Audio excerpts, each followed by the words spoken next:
All righty. Welcome to a Wednesday edition of Detroit in Black and White. So far, we have Jim Nardone, former Trenton Police Chief, here. Welcome, Jim. Good evening. And then we've got Eric Brown, who is a advocate for literacy and community activist. Welcome, Eric. Hey, how everyone's doing?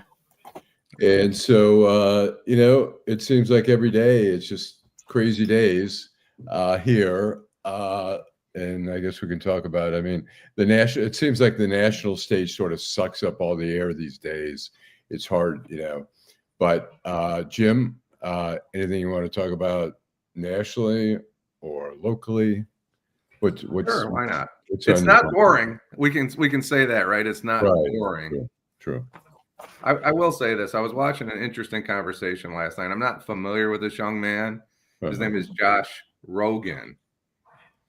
I guess he's like a foreign policy analyst for the Washington Post. And he was on with a group of people. Bakari Sellers, is that the gentleman's name, on CNN? A few of them. Okay. And what was really interesting, and hopefully we have a few people viewing tonight. They're joining us. Thank you. Please tune in. Please let us know what you think.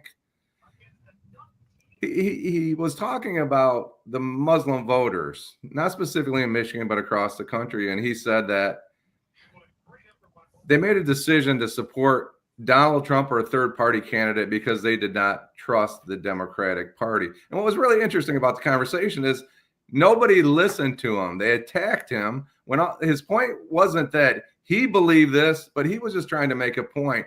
And I think what we need to do is we need to listen to other people, and we don't do that very effectively anymore. Mm-hmm. Good point. Eric? Hey, I will have to piggyback on what Jim is saying, because at the end of the day, it's not just about listening, it's also about respecting. And I think, when I look at what Jim Carville said last weekend about how Kamala Harris was like putting a 7th-string quarterback into the starting role of a Super Bowl game, and the lack of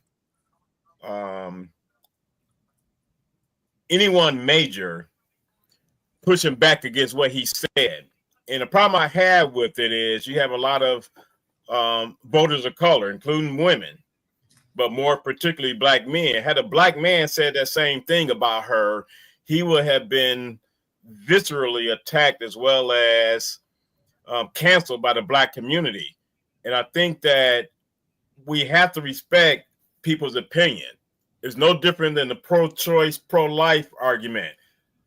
As a pro-choice advocate, I have to respect someone that's pro-life if I expect them to respect my point of view. And if someone has a difference of opinion, you just have to respect their opinion. And, all this continue. The sad part about it, this is going to go on until January 20th of 2029. That's a sad reality of the state of affairs we are in America right now politically. People just will not bend on someone else's perspective. Yeah. All right. Vanessa, welcome, Vanessa. Hey. What's Hello, everybody. Welcome to Detroit Black and White. On Wednesdays, I have an engagement every Wednesday. So I try to be here at exactly 8:30, but sometimes I don't make it exactly 8:30. I just want to tell everybody good evening. Good evening. Thank you for watching Detroit Black and White. If you're watching, hit that like button. If you're entering the chat, hit that like button. I heard you guys talking about. It sounds like you talk about. Hey, Queen B. Sounds like you talk about Kamala Harris and maybe Trump. I respect you, Marlon. Like, I'm not sure. I respect Marlon too. Yeah. So, I want to say talk about something a little lighter, not a little lighter, but much lighter. Then we can go back to the dark side if y'all want to. I want to give a shout out to Clarissa Shields. Okay. Flint, it's so dark. I'm trying to make sure that I got the good light in here. Man, I But look as you like paid your light bill, all that darkness up in that room. look, you're gonna have me say something bad here, okay? But Clarissa Shields and her win, heavyweight champion, boxing champion out of Flint, that young lady showed up and showed out. What's interesting is this. I used to be a boxing fanatic, but as I matured, I was like, man, this is really brutal, right? And then we started seeing more women get in the rink. I was like, oh my gosh, I can't take it. But I am one of those people who always root, yes, yes, yes, who always roots for the underdog. And I think it is awesome that we have somebody from the state of Michigan, from Flint, that is representing how tough Michiganders are, how good we are, and I think she should be celebrated. I agree. She's great. Although I agree with you. I went to a fight once when I was at the Detroit News. I went with one of our sports writers to the Palace and sat ringside, and it seemed so much more brutal in person than it did on TV. It looked like a street fight where you see the punches land. And it looked pretty brutal. I'd like to go back to a little bit of the dark side. I mean, this week has been. I paid close attention to the FBI. One of my websites that I still have, ticklethewire.com, covers federal law enforcement. And the idea of trying to get the name of like 5,000 agents who worked on the January 6th case, I find is super frightening. I mean, there have been 2 lawsuits filed by 2 different FBI groups. One of them by the FBI Agents Association, trying to prevent the government, the Trump administration, from putting together the names of thousands of people. What's happened is the acting director has handed over the names, but he's actually just put the agents' numbers. He hasn't put identifying names. One, they're concerned about these people being fired for doing their job, investigating what they were asked to investigate. And number 2, they're worried about the list getting out in the public and being leaked to the public, and people retaliating against them and their family. I find it super frightening. And I'm glad the FBI is pushing back, and I hope the public pushes back on that. It's not that the FBI, every institution can use improvement, and certainly the FBI is one of those. But they do a lot of great stuff, and they do some bad stuff. And, obviously you want to always do better, but this isn't the way to get rid of experienced agents and intimidate agents into not investigating anything that's, that Trump might find offensive. It's really, I find it's really, really disturbing, but that's mine. Can I ask you all a question about that? I'd like each of you to talk a little bit about this. Allan, you were a union guy, union supporter, been through it with the union. Eric has a background in HR, and Vanessa's an attorney. So I guess my first thought of when not just the FBI, but when they're talking about all these buyouts, they're talking about dealing with these groups have collective bargaining agreements. I don't understand how the executive branch decided they can just do buyouts. So what are your thoughts about that as far as a union or an HR perspective? I don't think go ahead, Eric. Yeah. I don't think any of them FBI agents are union employees. I don't think any employees from USAID are union employees. They are governmental employees. You don't have the union, AFL, CIO, Teamsters, or the UAW office and professional workers that are part of the federal government, as far as I know. So I think there are some. Well, the FBI has an association which is considered their union. I think there are other workers represented by the American Federation of Workers or whatever, but there are also government rules about protections for. I mean, I think they can offer them, but they can't force them to take those. And the idea that possibly somebody could get fired, like for investigating January 6th, I think opens up a lot of lawsuits for doing your job that you're going to be penalized. I think, there's supposedly hundreds of lawsuits already been filed. I think it's the only defense right now because there is no checks and balances with the Congress or the, and the courts are the only thing that people are turning to. So, And you're Vanessa? talking about, like you said, all these lawsuits that's been filed. So much of the taxpayers' money being wasted. And the way that this administration is going about things, I'm sorry. Yes, you have some people say, well, he said this is what he was going to do, and he's doing it. Just because he said he was going to do it, just because politicians say, some of them say they're going to do something, they don't do it. Just because he's doing it don't mean that it's right.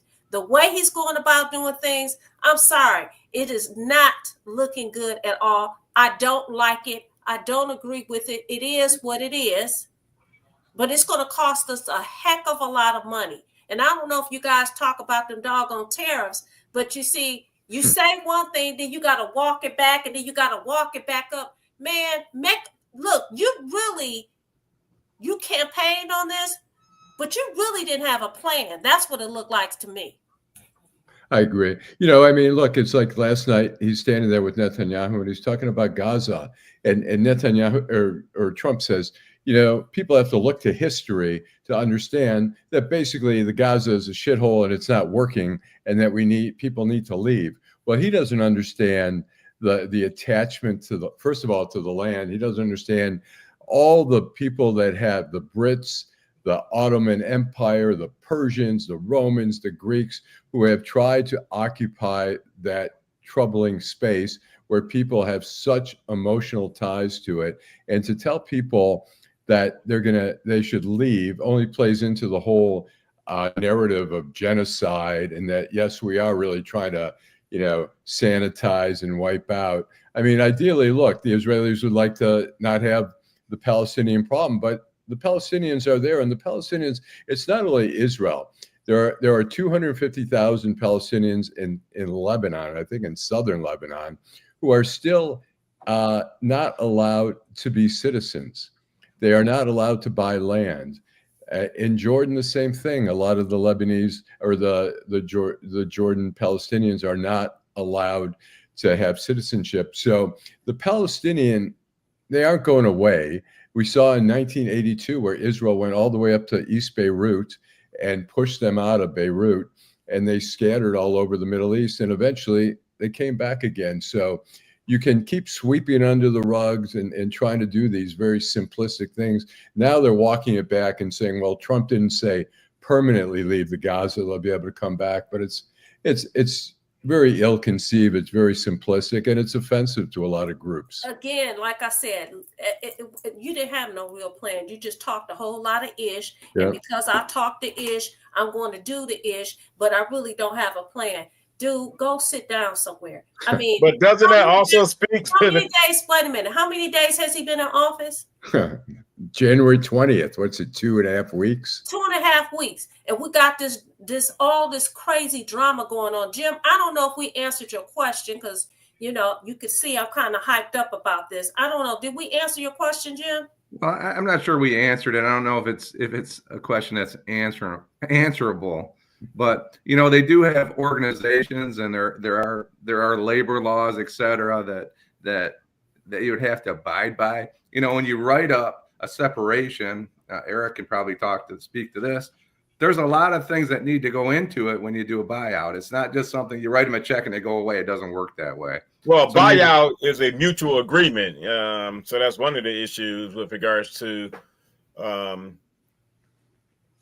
what he's doing or attempting to do. Is no different than the birthright citizenship. You had 2 judges today that struck that down, but we all knew that was going to get struck down. He knew it was going to get struck down. But again, that was one of his check marks of saying what he was going to do when he get into office. And, saying he didn't have a plan or just doing anything, and the competition, be it the Democratic Party or a third party, what plans did they have? People voted the way they did based on, or didn't vote at all, because at the event I did on Monday, I was rather surprised that the academia, as well as the 2 lawyers on the panel, we kind of almost felt the same way about this last election and the future of the Black electorate. All right. We could pick any ethnic group. We could pick any ethnic group and say, what did you do prior to November 5th to prevent him from being elected? We could talk about the amount of people that did not vote. But at the end of the day, the votes have been counted. The election is not going to change. And I say for all of America, November 5th, 2024 is a wake-up call. And if people do not know or even understand the importance of becoming more informed when it comes to politics and voting, November 5th was that moment where the rubber should have met the road for most people. And it still amazes me when I look at the numbers and the amount of people that did not vote. I mean, you had more people that did not vote than you had that did vote. That could have impacted the election. And that's, it's a telling sign of how people have just taken an attitude of they don't care anymore. Let's go to a commercial and we'll come back. Vanessa, I know you want to say just get ready to say and can we address some of Marlon's points too after the break? Let's go back. All right, Please. let's do some commercials and we'll come right In the back. heart of Detroit, Bruce Simpson. Our city ombudsman and his team are dedicated to making your voice heard. The City of Detroit Ombudsman is a liaison between the City of Detroit and all persons who have a complaint or inquiry into the operation of a city department or the conduct of a city employee. The Ombudsman works as an independent oversight to provide individuals with an opportunity of giving a confidential avenue to address complaints. You can reach the Ombudsman's office at 313-224-6000 or email us at ombudsmandetroitmi.gov. You can also visit us at the Coleman A. Young Municipal Center. For more information, go to www.detroitmi.gov and type in Ombudsman. We are here to help.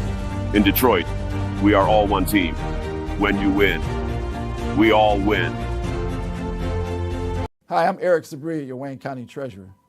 If you're living in a home of a deceased family member and you're facing property tax foreclosure, the probate process can be helpful to you. If you file a probate petition and notify our office, the foreclosure proceedings will be halted during the probate process. Contact us at 313-224-5990 or email us at taxinfo@waynecounty.com. We're here to help.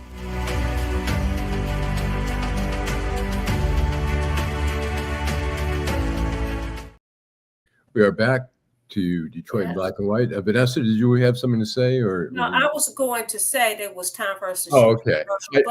I want to say. Go ahead, Alan. I want to say something about Eric. Eric, I agree.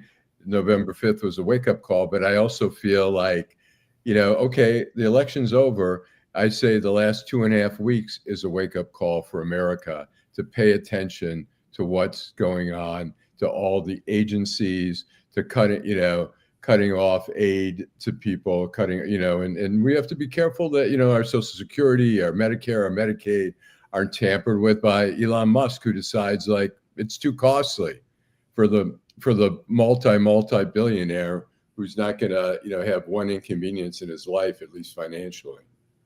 So. Yeah. It's interesting that Eric was talking about the amount of people who did not vote. I can tell. I was in a forum, and I shared this with Eric.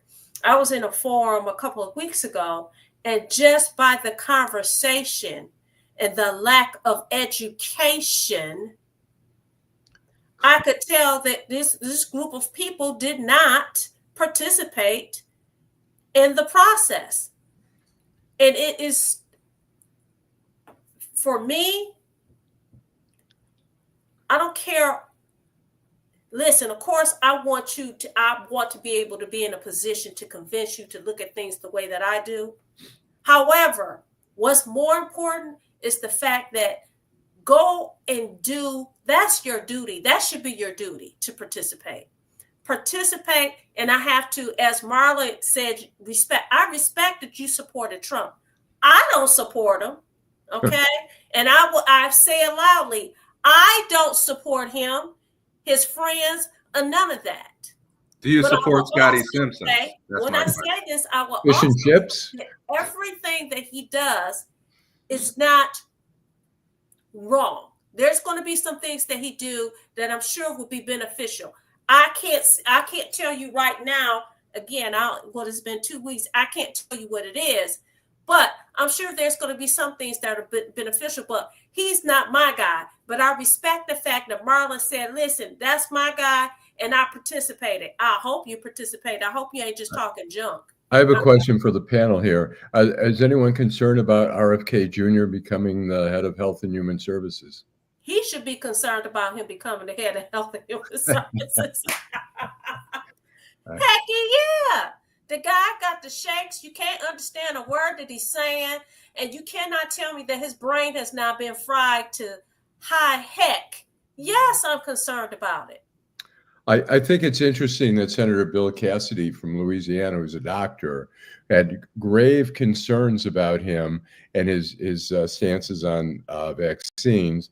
And then suddenly, he's running for office next year. And I think he voted to, move it to the full vote on the floor. I think until Congress members and Senate and the House of Representatives, until they care more about America than they care more about their jobs, we're going to have serious problems in America. And you talked about Cassidy running for next year. The 2 times he's been on the ballot, I did not vote for Gary Peters, but I gave him a shout out for knowing when it was time to say enough of this bullshit. I'm going to spend time with my family. Not enough politicians do it. And that's where the bigger issue is. You have all these individuals, a lot of them, I'm not going to say all, but a lot of these individuals are going to die in office. Dianne Feinstein had no business still being in office. Yeah, I agree. John Conyers had no business being in office prior to him being kicked out still. Jim Clyburn, Maxine Waters, a lot of these individuals, and the sad part about it is those senators that just got elected on November the 5th, that's a 6-year term. On January fucking 21st, you should not be talking about running for re-election already. But they are able to do it. Most of that time doing running for re-election. Right, they're able to do it because, to your point, Vanessa, they are able to do it because the electorate is so uninformed that they know that they could pull the wolves over the heads of these voters and no one question them. So kudos to Gary Peters. Not only uninformed, I'm saying not uninformed. Uneducated as well. Accountability at all. No accountability. What you said you're gonna do, we're kicking you the heck out. Nope. We just continue the vicious cycle. It's ridiculous. But you named quite a few people, and what they had in common with the current president and the president before him is they had some age on them. Okay. Oh yeah, they got some seasoning on them, right? But for the fact that you have term limits, right? The president would not, he would try to stay in office forever. Right. The fact of the matter is, again, the electorate has said, okay, we're just going to let things stay as the status quo. I will give this guy I will give him some credit. He has decided that we're not going to do the status quo. And that appeals to a lot of people, right? That appeals to a lot of people. Government waste. Exactly. Well, we're not going to continue with the status quo. Well, guess what? It needs to start in the House. Guess what? These people should not be able to run for office continuously. There needs to be a cutoff. I'm sorry. Well, I have 4-term limits, period, the end. Yeah, the House is set up. And I mean, look, you run for Senate. It's a 6-year term. You don't have to immediately get into it. But for the House, there's an election every 2 years. So you don't have much time to breathe. You've got to keep raising funds. I want to get to something. They're not doing the work for the people. Yeah, yes. And I'm curious, Ben Crump, the nationally renowned civil rights attorney, came to town, I believe yesterday. It was yesterday. And endorsed Mary Sheffield, who seems to be raising more funds by far than anyone. One, does it matter that Ben Crump is jumping into this race, and where do we see Mary Sheffield? Who you ask? If people are starstruck, I guess so. If people aren't starstruck, which I am not, Right. I make up my own mind. That goes to the point that Eric just made. Listen, you need to educate yourself about these candidates and make an informed decision as to who you are going to vote for. Look, I'm sick of people coming in here telling us who the heir apparent is to these different offices. And they don't live here. Let the people decide. But you know, you can tell. You can look at the billboards, you can look at the newspaper, you can tell who they believe, whoever they are, we know who they are, right? Who they believe should be the heir apparent. It's offensive to me because what happens is then people are not being educated properly as to who these people are, what they stand for, and what should happen. So to get back to your question, Allan, it makes me no never mind. I could care less. I felt the same way when we had the DNC. You have Beyonce and Jay-Z and whoever else. That don't make me no never mind because guess what? It ain't paying my bills, right? You're not paying my light bill that, you know, Eric apparently thinks I don't pay my light bill, right? It's not making a difference for me. Okay. But I am an informed voter and I'm an independent thinker. And what about her raising? I think she's raised over $400,000. She's got $400,000 in her treasury. Okay, which is. Well, I hate to say it. Did Kamala Harris have a lot of money and she lost? Yeah, she did. What difference does it make? So Can we talk? Can we go to some of the comments? Yeah, David makes a really good point about term limits have ruined the state, and a lot of those former legislators in Michigan end up collecting government money as soon as they leave office. And and Marlon's talking about term limits across the board. I'm not sure, but I'd like to thank you, Mark, for your comment. Mark made a great comment about all hands on deck. And I think they're talking about government waste. And that's one of the positive things that looks like that, whether you like it or not, they're looking at government waste because that's our money. But Marlon made a point about the federal law enforcement. I'd like to address that just for a second. I don't believe that the CIA and the FBI and the DEA and these groups are corrupt. I think when it's corrupt, it's leadership. It's not the men and women of those departments. And I've worked with good people in DEA and FBI and ICE, Homeland Security Investigation. They're good people. So I don't think I might disagree with you on something you said, but there's a point why we don't have a national police agency, and I think people need to understand that we do not have, like Switzerland and China and a lot of other places have national police agencies. There's a reason that this country does not, and I think it's relevant. Well, go ahead, Allan, because I'm gonna push back on a couple of things. I was going to say the FBI has a little.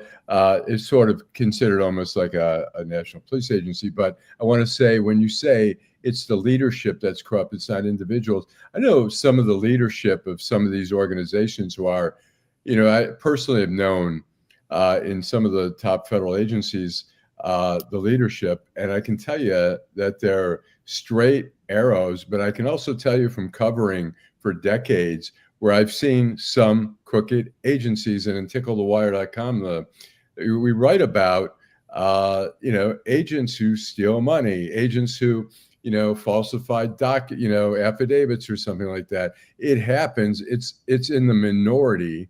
It's a small minority, but I don't really see the I like a top. Chance to reword that. I'm sorry. Corrupt's not the right word. Politically influenced is probably more effective word than corrupt. I apologize. But it's also, it is also corrupt because, if you understand and know the history of how the crack epidemic became to be, that was a corrupt government in addition to the CIA. When you know the history of Martin Luther King, Fred Hampton, Malcolm X, Eldridge Cleaver, and all those, that was J. Edgar Hoover, who was the leader of the FBI, who was encouraging his agents so much so you had agents infiltrating all these organizations. So that's corruption right there. So I'm not going to give the FBI a pat on the back when I know the history of how they have ruined I wasn't a lot of black organizations as well as black leaders. I wasn't giving a pat on the back. Those decisions are not made at the agent level. They're made somewhere else. Is what my point was. Well, they were made at the leadership level. J. Edgar Hoover made the decision, and he had agents that followed his lead to do what they did and assassinate Fred Hampton, may be responsible for the assassination of not only M.L. King, but both John F. Kennedy and Robert F. Kennedy. So listen, we're getting ready to end on Eric's comment because we're hitting up against 9 o'clock. I do want to say before I get out, Detroit sucks. Thanks for listening and participating. Dewayla, I don't know what your comment is, but it's what it's pertaining to. But she said if you're not, you should be. Bottom line is this. My parting words is this. I haven't made up my mind who I'm going to support for mayor of the city of Detroit. But what I have made up my mind about is this. I'm not going to let somebody who don't live here, don't pay taxes here, don't walk here, don't party here, or anything else influence my decision as to who I vote for. Right. I am going to do my own investigation and become educated, and I'm going to implore everyone that watches Detroit in black and white to do the same thing. I agree. I mean, look, because Taylor Swift backs Kamala, or some local rapper back Trump, is so insignificant. It doesn't matter. I think for a lot of us who follow politics closely, like when you see Bruce Springsteen or whatever, you're not saying, okay, that person's influencing me. You hope they're influencing people who are lesser informed, but it's really, a lot of times irrelevant, but sometimes it can shift a little bit. Well, those people, to me, as far as I'm concerned, they not like us. Well, I would advise people to just do research on all these celebrities that came into town that endorsed Kwame Kilpatrick. We all know how that turned out. And I think it'd be very, another piece of item to do research on is people say what they want about Elon Musk, but he has in his audit, and Marlon alluded to that, he has turned out, they were spending $230,000 a day on Starbucks K-Cups for the employees, but the government employees were out of their office. So stuff like that needs to be brought up and need to be talked about. Yeah, but you know what? We gotta go. But